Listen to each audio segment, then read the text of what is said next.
শুকর মাংস খাওয়া কি হারাম। এই এখানে তাহলে আমি বলছি না, কেউ কি রাজি হবে তার বোনের সাথে জানা করতে?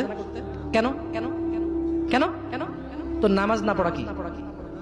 শুকরের মাংস খাচ্ছ না হারাম দেখে নামাজ ছেড়ে দিচ্ছ, তো সেটা তো হারাম।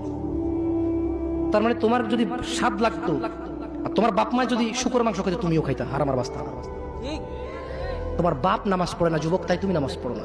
তোমার বাপে ভাত খায় তাই তুমি ভাত খাও, পাকিস্তানের রুটি খায় তাই ওরা রুটি খায়, চাইনিজরা এভাবে লাঠি দিয়ে খায়, ওরা লাঠি দিয়ে খায়।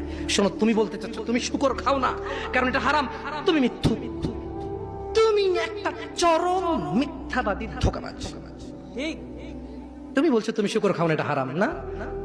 তো তাহলে তুমি নামাজ না পড়ো তো হারাম, তা তুমি কেন কেমনে ছেড়ে দিচ্ছ? এই যুবক, তোমাকে যদি বলে ন্যাংটা হয়ে হাঁটো, হাঁটবা?